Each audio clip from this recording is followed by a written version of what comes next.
నమస్కారం మన హైదరాబాద్ బులెటిన్ కు స్వాగతం. ముందుగా ప్రధాన అంశాలు. వర్షాలపై అధికారులను అప్రమత్తం చేసిన మంత్రి పొంగులేటి. ట్రాఫిక్ విద్యుత్ సరఫరాకు ఆటంకం కలగకుండా చూడాలని ఆదేశం.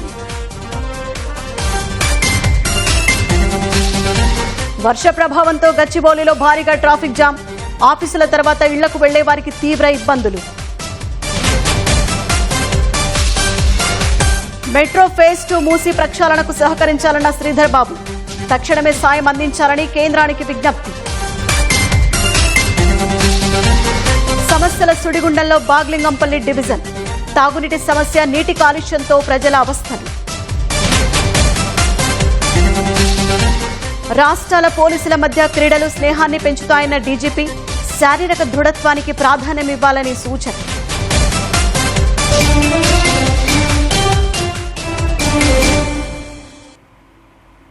హైదరాబాద్ లో ట్రాఫిక్, విద్యుత్ సరఫరా, తాగునీటి పంపిణీకి అంతరాయం కలగకుండా చర్యలు తీసుకోవాలని మంత్రి పొంగులేటి శ్రీనివాసరెడ్డి అధికారులను ఆదేశించారు.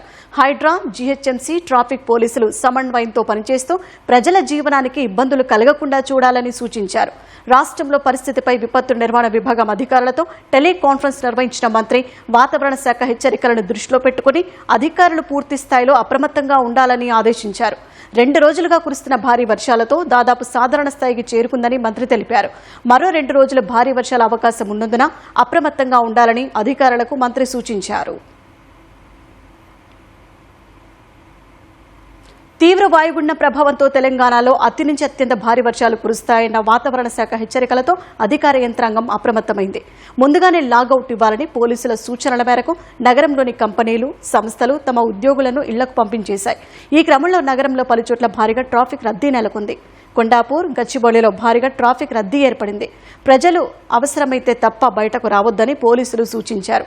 వరద నీరు హుస్సేన్ సాగర్లోకి భారీగా చేరడంతో నిండుకుండలా మారింది. 2 రోజులుగా ఎగువన కురుస్తున్న వర్షాలతో జంట జలాశయాలకి వరద నీటి ప్రవాహం మొదలైంది. 200 క్యూసెక్కుల చొప్పున ఇన్ఫ్లో వస్తుంది. 2 జలాశయాల గేట్లు ఎత్తకుండా నీటిని ఉంచాలని నిరంతరం పర్యవేక్షిస్తున్న జలమండలి నగరంలో నీటి ఎద్దడి పరిస్థితిలో ప్రతి బొట్టును అత్యంత జాగ్రత్తగా సరఫరా చేస్తోంది. కృష్ణా, గోదావరి, మంజీరా, సింగూరు ప్రాజెక్టులో నీటి నిల్వలు గణనీయంగా పడిపోయిన క్రమంలో జంట జలాశయాలకు వరద నీరు చేరుతుండడం పట్ల అధికారులు ఊపిరి పీల్చుకుంటున్నారు. ఉస్మాన్ సాగర్, హిమాయత్ సాగర్ వద్ద నీటి మట్టాలపై మరిన్ని వివరాలను మా ప్రతినిధి సతీష్ అందిస్తారు. హైదరాబాద్ గొంతండకుండా కాపాడుతున్న జంట జలాశయాల్లోకి క్రమంగా వరద నీరు చేరుతుంది. సో ఇప్పటి వరకు భారీ స్థాయిలో వర్షాలు కురవనప్పటికీ ఎగువన అడపాదడపా కురుస్తున్నటువంటి వర్షాల కారణంగా ప్రతి బొట్టును కూడా జంట జలాశయాల్లోకి మళ్లించేందుకు అధికారులు చేపట్టినటువంటి చర్యల్లో భాగంగా ప్రతి వరద నీరంతా కూడా క్రమంగా జంట జలాశయాల్లోకి హిమాయత్ సాగర్ కావచ్చు, ఉస్మాన్ సాగర్లోకి చేరుతుంది. ప్రస్తుతం మనం చూడొచ్చు గండిపేట దగ్గర ఉన్నాం. సో గండిపేట దగ్గర గత ఏడాది ఇదే సమయానికి ఎంతో నిండు కుండలా తలపించినటువంటి ఈ గండిపేట జలాశయాన్ని గేట్లు ఎత్తి దిగువకు మూసీలోకి నీరు వదిలినటువంటి పరిస్థితి కూడా గత ఏడాది ఇదే సమయంలో ఉంది. కానీ ఇప్పుడు ప్రస్తుతం మనం చూడొచ్చు. సో గండిపేట జలాశయానికి సంబంధించి, ఉస్మాన్ సాగర్కి సంబంధించి చూసినట్లయితే ప్రస్తుతం ఎగువ నుంచి చిన్నగా కురుస్తున్నటువంటి వర్షం కారణంగా 200 క్యూసెక్ల వరద నీరు గండిపేట జలాశయంలోకి వస్తున్నట్లుగా అధికారిక లెక్కలు కావచ్చు, ఇక్కడ ఉన్నటువంటి గణాంకాలు చెప్తున్నాయి. 3 టీఎంసీల సామర్థ్యంతో ఉన్నటువంటి గండిపేట జలాశయంలో సో ప్రస్తుతానికైతే 2 టీఎంసీల నీరు హైదరాబాద్ నగర గొంతెండకుండా కాపాడుతూనే ఉంది. ఎఫ్టీఎల్ చూసుకున్నట్లయితే 1790 అడుగుల వరకు ఉంటుంది. సో ప్రస్తుతం 1783 అడుగుల వరకు నీరు ఉన్నట్లుగా అధికారులు చెప్పడం జరుగుతుంది.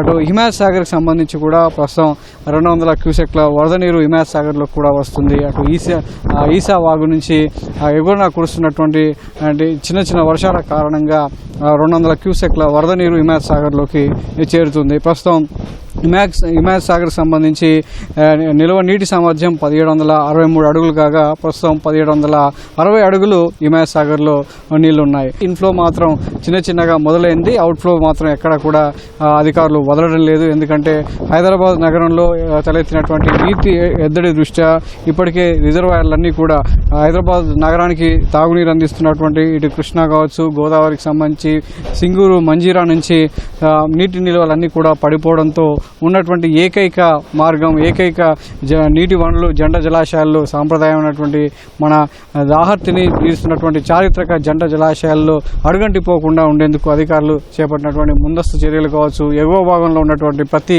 వర్షపు వరద నీరునంతా కూడా ఇందులోకి మళ్లించేలా చేయడంతో ప్రస్తుతం అయితే జంట జలాశయాల్లో ఆశించిన మేర వరద నీరు ఉంది. ఈ ప్రస్తుతానికి ఆశించిన మేర ఉన్నప్పటికీ భవిష్యత్ అవసరాల దృష్ట్యా ఈ రెండు జంట జలాశయాల్లో పూర్తిగా గోదావరి జలాలతో నింపేందుకు ఇప్పటికే ప్రభుత్వం ప్రత్యేక ప్రాజెక్టును చేపట్టడం జరిగింది. గోదావరి ఫేజ్ 2 మరియు 3 ప్రాజెక్టు 2027 డిసెంబర్ నాటికి పూర్తి చేయాలనే లక్ష్యంతో పనులు ముమ్మరంగా సాగుతున్నాయి. ప్రస్తుతానికైతే జంట జలాశయాలకు సంబంధించి ఎలాంటి ఇబ్బంది లేకుండా అత్యవసరంగా నీటిని సరఫరా చేసే అవకాశం లేకుండా ప్రస్తుతానికైతే ఇందులో ఉన్నటువంటి నీటి నిల్వలను మెయింటైన్ చేస్తున్నారు. ఎగువన కురుస్తున్నటువంటి వర్షాల కారణంగా ఒకవేళ అత్యధికంగా వరద నీరు వచ్చినట్లయితే దాని సరిపడా సామర్థ్యానికి అనుగుణంగానే ఈ రెండు జలాశయాల్లో నిల్వలు ఉండేలా జలమండలి చర్యలు తీసుకుంటుంది. కెమెరామెన్ రమణ మహేష్తో Satish, ETV news, Hyderabad. Metro phase 2 Musi ప్రక్షాళన ప్రాజెక్టులకు కేంద్ర ప్రభుత్వం సహకారం అందించాలని మంత్రి శ్రీధర్ బాబు డిమాండ్ చేశారు. ఉప్పల్ నియోజకవర్గంలో 76 కోట్ల రూపాయల విలువైన అభివృద్ది పనులకు మంత్రి శంకుస్థాపన చేశారు. ఈ నిధులతో ఉప్పల్, రామంతాపూర్, వెంకటరెడ్డి నగర్, చిల్కా నగర్, చెర్లపల్లి తదితర డివిజన్లలో రోడ్లు, డ్రైనేజీలు, బస్ స్టాప్ల నిర్మాణం, అభివృద్ది పనులు చేపట్టనున్నారు. ఈ సందర్భంగా మాట్లాడిన మంత్రి ప్రజలకు మెరుగైన మౌలిక సదుపాయాలు కల్పించడమే ప్రభుత్వ లక్ష్యమన్నారు. 2034 లక్ష్యంగా పెట్టుకుని దీర్ఘకాలిక నగరాభివృద్ది ప్రణాళికను అమలు చేస్తున్నామని తెలిపారు. వరదలు, డ్రైనేజీ సమస్యలకు శాశ్వత పరిష్కారం చూపేందుకు ప్రభుత్వం కట్టుబడి ఉందని మంత్రి పేర్కొన్నారు. ఈ 10 సంవత్సరాల కాలం హయాంలో ఒక్క అడుగు కూడా సెకండ్ ఫేజ్ కు సంబంధించిన మెట్రో రైల్ ని నిర్మాణానికి ఆలోచన చేయలేదు. ఈ రోజు సెకండ్ ఫేజ్ మెట్రో నిర్మాణ కార్యక్రమాలకి ఆలోచన చేసి ఒక ప్రణాళిక సిద్ధం చేసుకొని కేంద్ర ప్రభుత్వ పరంగా సహకారాన్ని కోరుతా ఉన్నాం. ఇప్పటి వరకు పూర్తి స్థాయిలో కేంద్ర ప్రభుత్వం నుంచి సహకారం రాకపోవడం చాలా బాధాకరం, దురదృష్టకరం. ఈ రోజు పెరుగుతా ఉన్న జనం, ఈనాడు జంట నగరాలకు సంబంధించిన నగరవాసులు ఒక ప్రాంతం నుంచి ఇంకో ప్రాంతం పోవాలంటే ఖచ్చితంగా ఫేజ్ 2 మెట్రో రావాల్సింది. అదే విధంగా మూసీ నది ప్రక్షాళనకు సంబంధించి కావాల్సిన నిధులు కేంద్ర ప్రభుత్వం ఇవ్వాలి.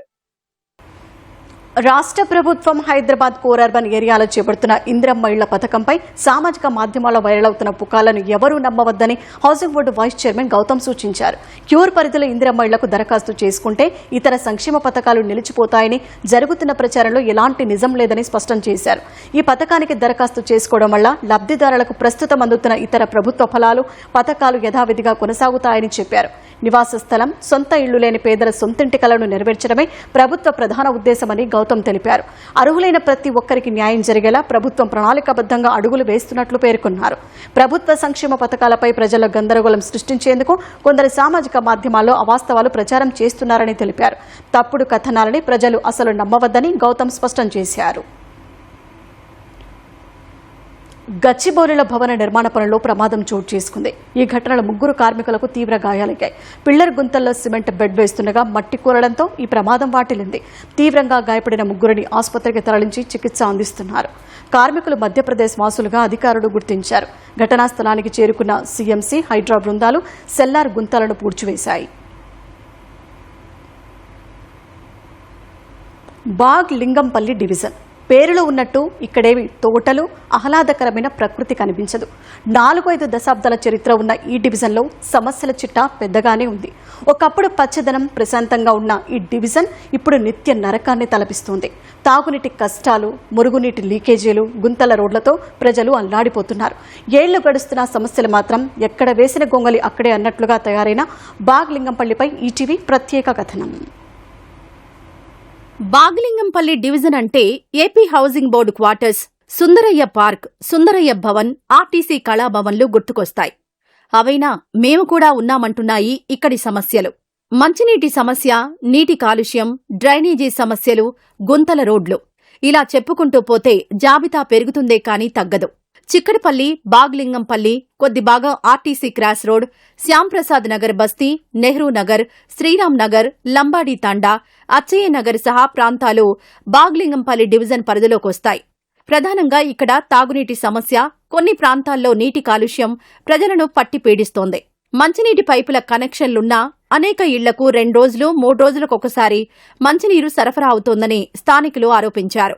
డ్రైనేజీ సమస్య అయితే తీవ్రంగా ఉందని వాపోతున్నారు. పరిష్కారం కోసం అధికారులకు ఎన్నిసార్లు విన్నవించినా పట్టించుకున్న పాపాన పోలేదని ఆవేదన వ్యక్తం చేస్తున్నారు. ఇక వర్షాకాలం వచ్చిందంటే తమ బాధ వర్ణనాతీతమంటున్నారు. డ్రైనేజీలు లీకై ఇళ్లలోకి నీళ్లొచ్చేసి తీవ్ర ఇబ్బందులు పడుతున్నట్లు చెబుతున్నారు. డ్రైనేజీ నీటి వల్ల భరించలేని దుర్వాసన వస్తుందని వాపోతున్నారు. ఈ నాలా దగ్గర 8 to 10 months అయిపోయింది సార్. ఇది అసలు ఎవరు వస్తారు పట్టించుకుంటలేరు. కంప్లైంట్ ఇచ్చినా ఏం చేసినా గానీ ఎవరు పట్టించుకుంటారు, ఎవరు లేరు. తిరిగి చెప్పులు కరిగిపోయినా గానీ ఎవరు రాలేదు ఇప్పటి వరకు. 10 days నుంచి బాత్రూమ్ నీళ్ళు వస్తున్నాయి అంకుల్. మాకు ఇంట్లో ఒకటే ప్రాబ్లం ఉంది, చిన్న పిల్లలు కూడా ఉన్నారు, వాళ్ళకి ప్రాబ్లం వస్తే ఇబ్బంది కదా. చూడండి మరి ఎట్లా బాత్రూమ్ నీళ్ళు వస్తే ఇబ్బంది కదా. వర్షం వచ్చినప్పుడు ఇవన్నీ నిండిపోతున్నాయి. మరి చూడండి అవన్నీ వర్షం వచ్చినప్పుడు మొత్తం ఇంట్లో కూడా నీళ్ళు వచ్చేస్తున్నాయి. సమస్యలు ఎన్నిసార్లు అధికారులకు చెప్పినా గానీ చూసి చూడనట్టు వెళ్ళిపోతున్నారు. రోడ్లపైన ఇరువైపుల ఫుట్పాత్ల మీద ఉన్న చెత్తను అట్లాగే ఉంచడం, క్లీన్ చేయకపోవడం, ఆ రోడ్లు మొత్తం గుంతలు పోయి దానివల్ల చాలా ఇబ్బందులు అవుతున్నారు. మెయిన్ ప్రాబ్లం అది ఇప్పుడు మాకు. అట్లాగే వాటర్ వర్క్స్ వాళ్ళు, డ్రైనేజీ సివరేజ్ బోర్డు వాళ్ళు దాదాపు పని చేయడం, రోడ్ కటింగ్ చేయడం వాళ్ళు అట్లా ఇడిచిపెట్టడం, అట్లా గుంతలు అయిపోవడం, నీళ్లు నిలిచిపోవడం వల్ల అక్కడ మొత్తం దోమలకు నిలయమవుతుంది. ఈ డివిజన్లో రోడ్ల గురించి ఎంత తక్కువ మాట్లాడితే అంత మంచిది అని స్థానికులు అంటున్నారు. ప్రధాన రహదారులు సహా మిగతా రోడ్లన్నీ గుంతలమయంగా తయారయ్యాయి. శాశ్వత పరిష్కారం దేవుడెరుగు. కనీసం తాత్కాలిక మరమ్మతులకు కూడా తమ రోడ్లు నోచుకోవడం లేదని ఆవేదన వ్యక్తం చేస్తున్నారు. ప్రజాప్రతినిధులు మారుతున్నా, ప్రభుత్వ అధికారులు మారుతున్నా తమ సమస్య మాత్రం ఎక్కడ వేసిన గొంగళి అక్కడే అన్న చందంగా మారిందని స్థానికులు పేర్కొన్నారు. సుందరయ్య పార్కు ప్రధాన గేటు ఎదురుగా ఉన్న రోడ్డు పూర్తిగా గుంతలమయమైందని, ఈ విషయాన్ని జీహెచ్ఎంసీ అధికారుల దృష్టికి తీసుకువెళ్లినా పరిష్కారానికి నోచుకోవడం లేదని పలువురు వాహనదారులు ఆరోపించారు.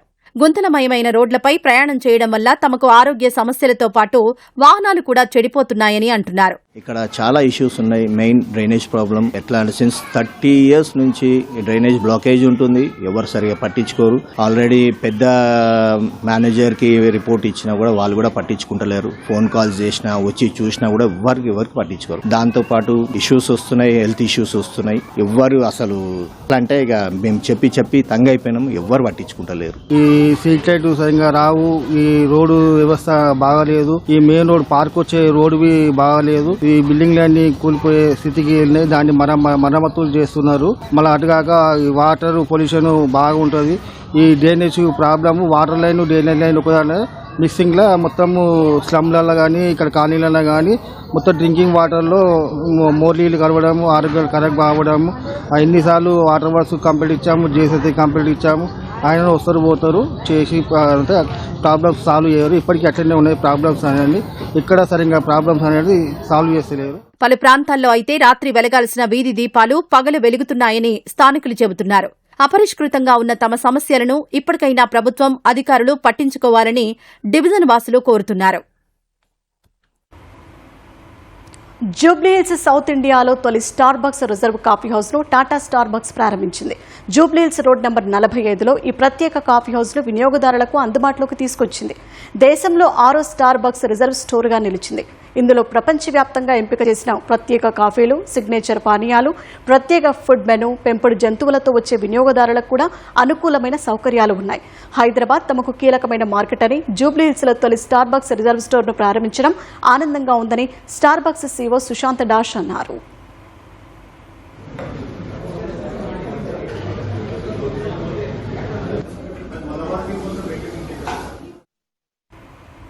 వివిధ రాష్ట్రాల పోలీసుల మధ్య క్రీడా పోటీలు స్నేహభావాన్ని మరింత పెంపొందిస్తాయని డీజీపీ సివి ఆనంద్ అన్నారు. గచ్చిబౌలి స్టేడియంలో సిఐఎస్ఎఫ్ భారత జూడో క్లస్టర్ పోటీల ముగింపు ఉత్సవం జరిగింది. ఈ కార్యక్రమానికి హాజరైన డీజీపీ విజేతలకు బహుమతులు అందజేశారు. ఈ కార్యక్రమంలో వివిధ రాష్ట్రాల పోలీసు సిబ్బంది కవాతు ప్రదర్శన నిర్వహించారు. వారి నుంచి డీజీపీ సివి ఆనంద్ పోలీసుల గౌరవ వందనం స్వీకరించారు.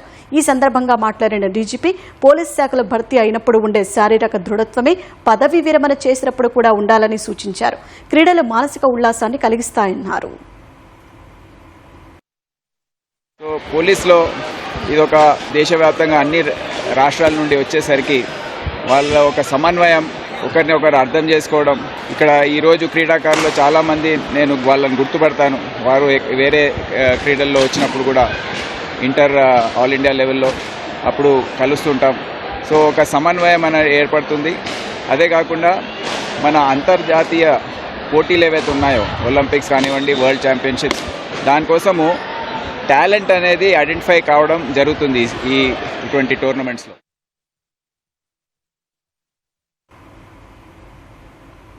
ఇక మరిన్ని వార్తలను సంక్షిప్తంగా చూద్దాం.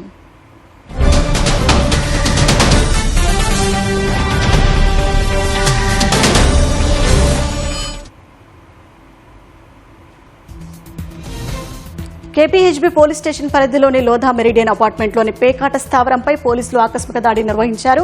7గురిని అదుపులోకి తీసుకున్న పోలీసులు వారి వద్ద నుంచి ₹1,40,000 నగదు, 7 మొబైల్ ఫోన్లను స్వాధీనం చేసుకున్నారు. పద్మారావు నగర్లోని వెంకటాపురం కాలనీలో ₹49 లక్షల వ్యయంతో చేపట్టనున్న ఫుట్పాత్ పనులను ఎమ్మెల్యే తలసాని శ్రీనివాస్ యాదవ్ ప్రారంభించారు. తర్వాత అసంపూర్తిగా నిర్మాణం జరిగిన కమ్యూనిటీ హాల్ భవనాన్ని అధికారులతో కలిసి పరిశీలించారు. మియాపూర్లోని వైశాలినగర్ నాలాలో గల్లంతైన బాలయ్య ఆచూకీ కోసం గాలింపు చర్యలు కొనసాగుతున్నాయి. వైశాలినగర్ నుంచి ఈర్ల చెరువు వరకు నాలాలో జేసీబీలతో సాంకేతిక పరికరాలతో అధికారులు గాలిస్తున్నారు. వైశాలినగర్ మ్యాన్హోల్లో వ్యక్తి పడిన ఘటనపై రాష్ట్ర మానవ హక్కుల కమిషన్ స్పందించింది. ప్రమాదవశాత్తు మ్యాన్హోల్లో పడిపోవడాన్ని కమిషన్ తీవ్రంగా పరిగణించింది. ఈ ఘటనపై Cyberabad municipal corporation, Hydraa August 25లోగా సమగ్ర నివేదికలు సమర్పించాలని ఆదేశించింది. బషీర్బాగ్ ప్రెస్ క్లబ్ లో ఆగస్టు 3న ఇందిరా పార్క్ వద్ద నిర్వహించిన సాధన దీక్ష పోస్టర్ను వైశ్య వికాస వేదిక ఆవిష్కరించింది. వైశ్య కార్పొరేషన్ కు తక్షణమే నిధులు కేటాయించాలని డిమాండ్ చేసింది. ఎన్నికల్లో కాంగ్రెస్ వైశ్యులకు ఇచ్చిన ఒక్క హామీ నెరవేర్చలేదని మండిపడింది. కంటోన్మెంట్ ఎమ్మెల్యే శ్రీ గణేష్ గాంధీ ఆసుపత్రిని సందర్శించి ఆసుపత్రులను వివిధ వార్డులను పరిశీలించారు. రోగులతో మాట్లాడిన ఆయన వారికి అందుతున్న వైద్య సేవలపై ఆరా తీశారు. రాజకీయాలకు అతీతంగా బోనాల జాతరను నిర్వహించుకోవాలని ప్రభుత్వ బీసీ అభివృద్ది సలహాదారు వి హనుమంతరావు చెప్పారు. ఆషాఢమాస బోనాలు పురస్కరించుకుని అంబరపేటలోని అమ్మవారి ఆలయం వద్ద ఆలయాలకు చెక్కులను పంపిణీ చేశారు. బోనాల జాతరను ప్రజలు శాంతియుతంగా నిర్వహించుకునే విధంగా ప్రభుత్వం పటిష్టమైన ఏర్పాట్లు చేస్తుందన్నారు. ప్రభుత్వం ఆలయాలకు కేటాయిస్తున్న నిధులతో ఆలయాల పునర్నిర్మాణము, ఇతర అభివృద్ది పనులకు వినియోగించాలని కోరారు. రాజకీయాలకు అతీతంగా అమ్మవారి పండుగ ప్రతి తల్లి ప్రతి చెల్లెలు ఆషాఢ మాసము రావడంతో బోనాలు వేసుకొని అమ్మవారిని దర్శించుకొని మంచి వర్షాలు పడాలి, మంచి ఉద్యోగాలు దొరకాలి, అమ్మవారిని దొరుకుతారు. అదే కాకుండా ఈసారి రేవంత్ రెడ్డి గారు అన్ని గుళ్ళకు కూడా 20 కోట్లు ఇవ్వడం జరిగింది. వచ్చే సంవత్సరం మినిమం 30 కోట్లు శాంక్షన్ చేస్తే భక్తులు కూడా బాగా సంతోషంగా ఉంటారు. పండుగలప్పుడు నో రాజకీయాలు. నైరూప్యతకు నిజ జీవిత రూపాలకు ప్రాణం పోసి ప్రముఖ శిల్పి, జాతీయ చిత్రకారుడు డాక్టర్ హోతీ బసవరాజ్ కళాఖండాలు మాదాపూర్లోని స్టేట్ ఆర్ట్ గ్యాలరీలో కనువిందు చేశాయి. ఈ ప్రదర్శనలో 100కు పైగా శిల్పాలు, పెయింటింగ్స్, డ్రాయింగ్స్, మ్యూరల్స్ నగరవాసులను విశేషంగా ఆకట్టుకున్నాయి. ఆ అద్భుత కళాఖండాలను మనము ఓసారి చూద్దాం రండి.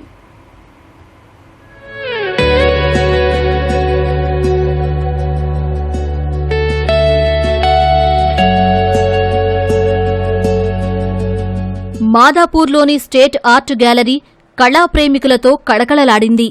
ప్రముఖ శిల్పి, జాతీయ చిత్రకారుడు డాక్టర్ హోతీ బసవరాజ్ రూపొందించిన అద్భుత కళాఖండాలు కొలువుదీరాయి. ఈ నెల 25 నుంచి వారం రోజుల పాటు జరిగిన ఈ చిత్ర ప్రదర్శన సందర్శకులను ఆకట్టుకుంది. నగరవాసులు పెద్ద ఎత్తున తరలివచ్చి ఈ కళాఖండాలను తిలకించి సందడి చేశారు. పెయింటింగ్స్, డ్రాయింగ్స్, మ్యూరల్స్తో పాటు విభిన్న అంశాలను ప్రతిబింబించే 100కి పైగా శిల్పాలు ఇక్కడ ఏర్పాటు చేశారు.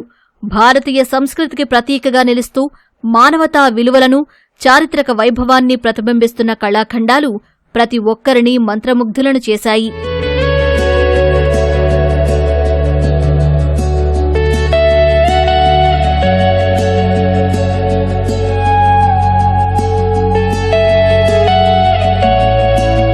కేవలం గ్యాలరీలకే పరిమితం కాకుండా తెలంగాణ వ్యాప్తంగా ప్రజల గుండెల్లో నిలిచే ఎన్నో చారిత్రక, మహనీయుల విగ్రహాలను తీర్చిదిద్దిన ఘనత డాక్టర్ హోతీ బసవరాజుకే దక్కుతుంది. నేలకొండపల్లిలో భక్తరామదాసు నిలువెత్తు శిల్పం, ఆసిఫాబాద్లో కొమరం భీం విగ్రహం, మన్ననూరు, శ్రీశైలం, జోడేఘాట్ ట్రైబల్ మ్యూజియంలోని అనేక శిల్పాలు ఆయన చేతుల మీదుగా రూపుదిద్దుకున్నవే. నెక్లెస్ రోడ్డు వద్ద త్వరలో ప్రారంభానికి సిద్ధంగా ఉన్న జ్యోతిరావు పూలే 16 అడుగుల కాంస్య విగ్రహాన్ని కూడా బసవరాజే రూపొందించారు.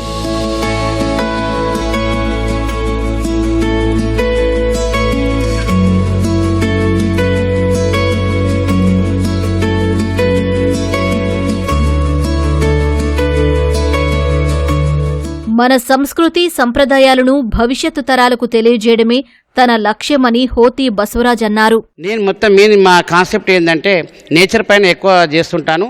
ఒక సర్వసాధారణమైన మనిషికి కూడా ఈ కళాఖండాలను చూస్తే ఆయనకు అర్థమయ్యేట్టుగా చేస్తాను. చాలామంది కొన్ని ఆర్ట్స్ మోడర్న్గా అబ్స్ట్రాక్ట్లో ఉంటాయి. అవి ఏమిటంటే ఆ మనుషులకు అర్థం కానుగా ఉంటాయి. మంచి చదువుకున్న వాళ్ళకి అర్థమవుతాయి. కానీ నేను చేసే ప్రతి ఒక్క కళాఖండము సర్వసాధారణమైన మనిషికి కూడా అర్థమయ్యేట్టుగా నేను చేసే ఒక ప్రత్యేకత అనమాట నాది. ఇందులో నేను ఏం చేశాను, నేచర్ బ్యాలెన్సింగ్, మన ప్రకృతి, మన భారతదేశము ఒక తల్లిగా మనం కొలుస్తాము. ఆ సంప్రదాయం మన భారతదేశానికే చెందిందనమాట. నా యొక్క ముఖ్య ఉద్దేశం. దానిపైన చాలా రకరకాల కళాఖండాలు నేను తయారు చేశాను.